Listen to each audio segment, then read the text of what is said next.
Warhammer 40k and the Bible, and I am your fellow wiki text-to-speech.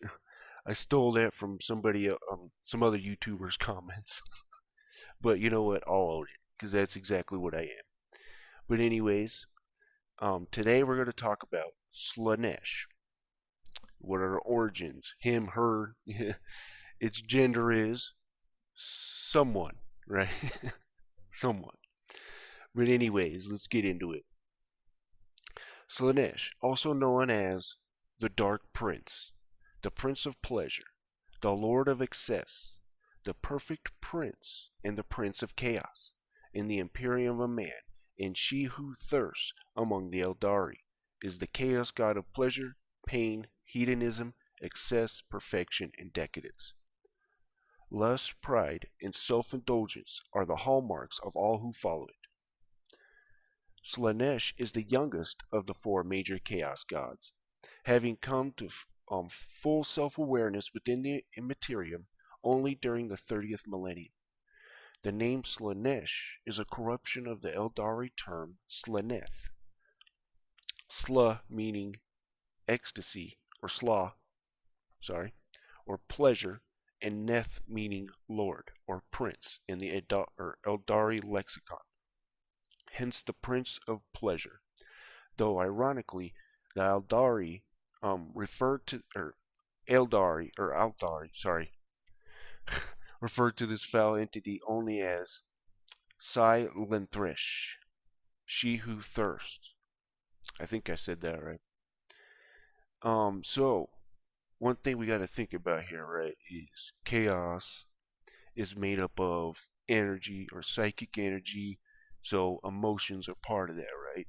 So Slaanesh is probably just amalgamation of both, of male and female emotions and stuff, right?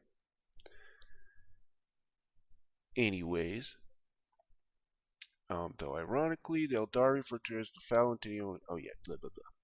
Slaanesh is the Prince of Pleasure, the dark god dedicated to the pursuit of earthly gratification and overthrow of decent behavior, as well as hedonism, and pleasure for its own sake. It is the god of obsession, the master of excess in all things, from gluttony to the lust to megalomania. Its sacred number is 6, and the colors associated with Slaanesh are riotous purples, pinks, and blacks. The demonic armies of Slaanesh are known as the Legion of Excess. We'll be talking about that at the end. I do like to, go from Warhammer to the Bible, right, and then back to Warhammer again. Yeah. Wherever mortals are ruled by their own unquenchable desires, the Dark Prince of Chaos is there in the shadows, whispering, tempting, and feasting on the banquet of souls. But this is true in all things, not just carnal pleasures. Those who desire to indulge in the finest culinary delights, the most beautiful artworks, even the most sensual clothing, could all be amongst Slaanesh's disciples. Just as importantly, Slaanesh is also the god of perfection. The singer striving for the most beautiful song, or the warrior who seeks the perfect fighting techniques, both could be devotees of Slaanesh. So Slaanesh was given life by the immorality and hubris of the ancient Eldari Empire. As their empire reached its zenith, the Eldari became lost in their own decadence, for they experienced sensation and emotion to a far greater degree than any other intelligent species of the galaxy. The capabilities of their highly advanced technology meant that the Eldari did not need to labor or wage war. Instead, they were able to dedicate their lives to whatever idle pursuits took their fancy. Basically could think it into existence, basically, right? Over several generations, this idleness and hedonism, or indolence, oh my goodness, one of these days I'll learn how to read, came to rule and pervert their souls. In the immaterium, the collective psychic reflections of their indolence and amoral hedonism, caused a new major chaos power to stir. Beginning in the 25th millennium of the Terran calendar, created by one species, pure dedication to indulgence and excess, the first psychic motes of what would become Slaanesh began to coalesce. The dormant Slaanesh fed upon the unchecked collective psyche of the Eldari, drawing on their lusts and ambitions, their artistry and pursuit of excellence in all things. In turn, as Slaanesh grew, its nascent dreams trickled into the minds of the Eldari and filled their desires, pushing them ever onwards towards their eventual doom. Eventually, the Eldari civilization devolved into little more than pleasure cults dedicated to every act of physical, mental, and spiritual fulfillment. Blood stained the statuary of their plazas as crowds of drug-addled maniacs sated their violent desires in the street of the Eldari homeworlds. On one particular depraved night, the debauchery reached a terrible crescendo that tore out the heart of the Eldari Empire and left it ravaged beyond recovery. So, this isn't about Eldari, so we're going to go ahead and move on to the biblical part here. So, we're going to start in Isaiah 34:11 to 15. It's talking about the screech owl. I want to show you who the screech owl is too, with the Strong's Concordance and all that. Now, there is a owl out there that is called the screech owl, but this isn't talking about that. I'll show you. So, Isaiah 34:11 through 15. But the cormorant and the bittern shall possess it. The owl also and the raven shall dwell in it, and he shall stretch out upon the line of confusion and the stones of emptiness. They shall call the nobles thereof to the kingdom, but none shall be there. And all her princes shall be nothing. And the thorns shall come up in her palaces, nettles and brambles in the fortresses thereof. And it shall be a habitation of dragons. That's interesting. And a court for owls. The wild beasts of the desert shall also meet with the wild beasts of the island. And the satyr shall cry to his fellow. The screech owl also shall rest there, and find for herself a place of rest. There shall the great owl make her nest, and lay, hatch, and gather under her shadow. There shall the vultures also be gathered there, every one with her mate. So this is a breeding ground of all kinds of stuff, right? This is what's going on here. Now, where it's used screech owl is the Hebrew word Lilith. Now, she wasn't Adam's first wife, okay? But right here. So, Lilith, a noun, feminine, Lilith, my bad, a female night demon. I guess in a noun, feminine, Lilith. Name of a female night demon haunting desolate Edom, probably borrowed from Babylonia. See, this is Isaiah 34:14. Yeah. Anyways, so right here, Strong's Exhaustive Concordance. Screech owl. From Lael, a night specter. Screech owl. So, let's keep moving on here. So here's Isis. I want to bring this one up.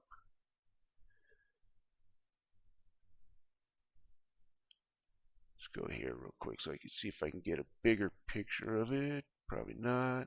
Doesn't look like it. Anyways. But yeah, see, she's got wings in this. Little statue.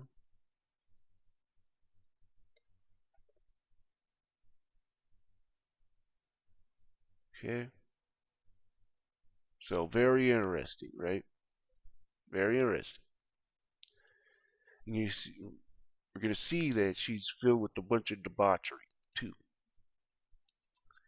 So here's Inanna, or also known as Ishtar, depending on who you talk to.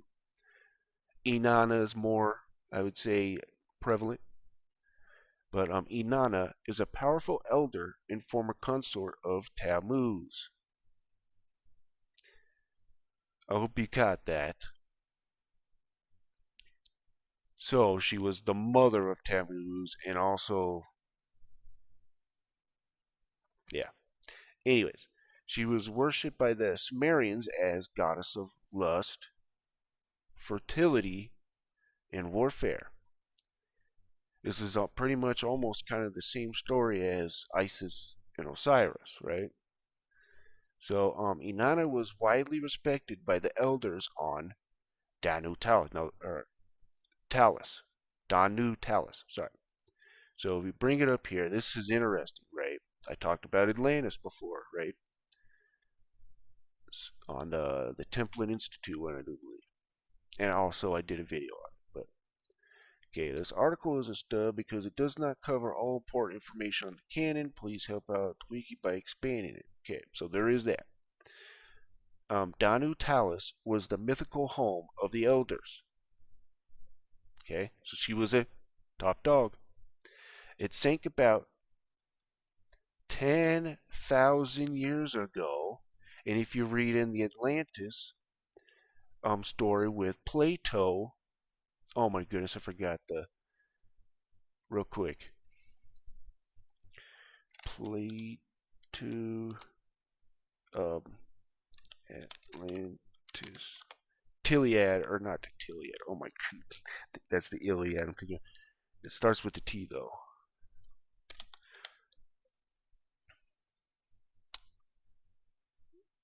Yeah, Timaeus and the Critias. Okay, these two right there, so you guys can see it.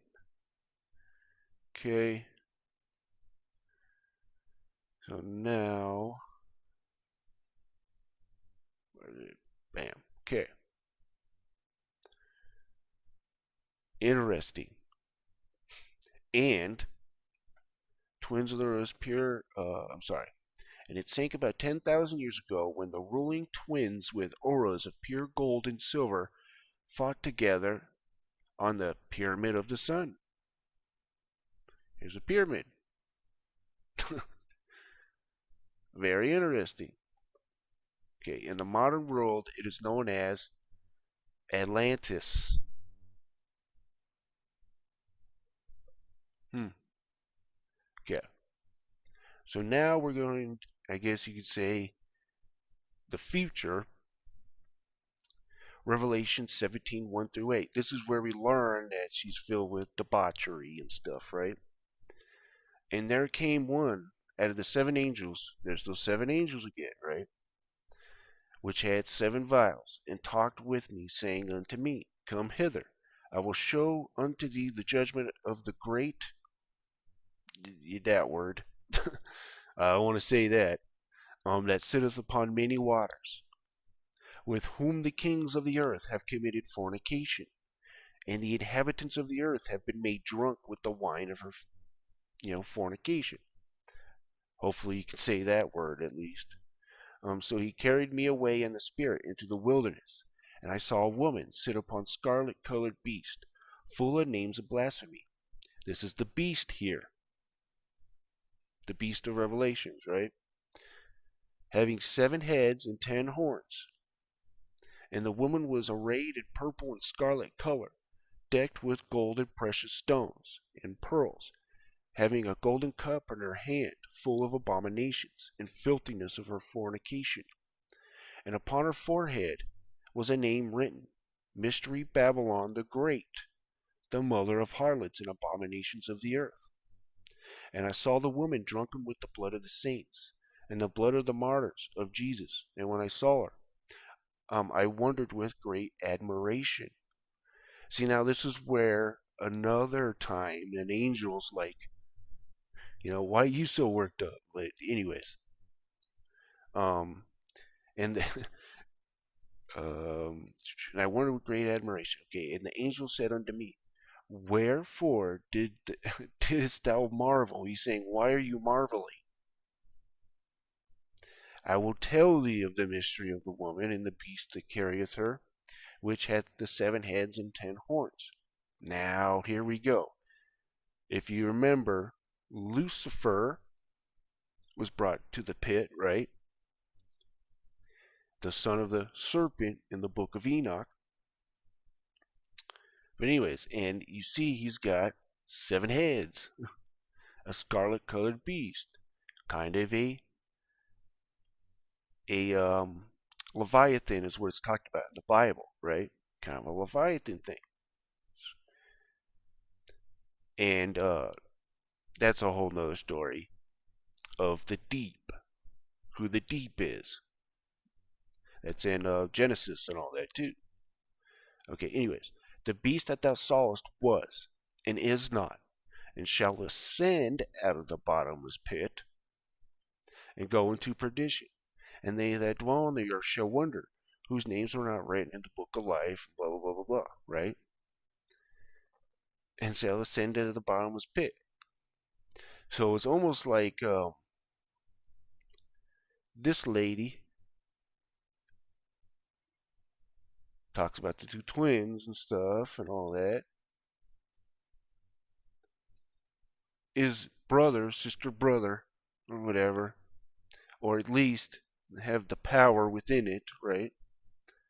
With this guy, the beast, as she rides the scarlet colored beast, right? But then she's got a bunch of abominations, just like Slaanesh, right? And she's got her hordes of armies and stuff that you see there, and princes and all that. So, very interesting. So now, let me exit out of that. We're going to go to the Legion of Excess. This is her army, right? So, back to Warhammer 40k. The Legions of Excess are the demonic armies of the Chaos god Slaanesh that exist within the realm of chaos. They sometimes manage to slip into real space, under the right conditions, to seek an excess of pain and pleasure among the worlds of humanity and Xenos alike. Slaanesh's legions of excess strike with a sinuous grace, hitting the foe in a whirling blur of lithe and bladed limbs. As they do so, they are they are at once horrific and alluring, mesmerizing and loathsome. Slaanesh's demonic legions vary in composition and purpose, but all desire to spread their lord's corruption. Slaanesh uses temptation and the promise of pleasure to seduce mortals and demons alike, and thus are many brought into submission by the Dark Prince. These insidious tactics take time, however, and often a less subtle approach is required to fulfill Slaanesh's whims. When the souls of the mortals need to be forcibly cut from their bodies rather than given willingly, or a territory within the Immaterium must be fought over, Slaanesh calls upon the demonic armies, the legions of excess. Although Slaanesh's forces cannot match the raw power of Khorne's cohorts, the resilience of Nurgle's Talibans, or the eldritch might of the Tzeentch's hosts, they are possessed of speed and lethality that is unequaled in the Immaterium and real space, both. A god of whims and bizarre fancies, the Dark Prince encourages such personal fulfillment in its generals, the keepers of secrets. The dark heart of the Legion of Excess. There are also noted instances of legions of excess being led by demon princes. For Slaanesh lauds the greatest of its once mortal champions, perhaps more so than any of its brother gods. While some of the Dark Prince's general are obsessive and commanding in a single type of demonic legion, the majority will charge formations as mood or need suits them. So we're gonna go ahead and end it there, guys. I hope you enjoyed this iteration of Warhammer 40k and the Bible, and I hope people like me who are new got to learn a little bit more about Slaanesh, and also people who didn't know about the screech owl and all of that. But anyways, guys, thank you for watching, and you guys have a wonderful day.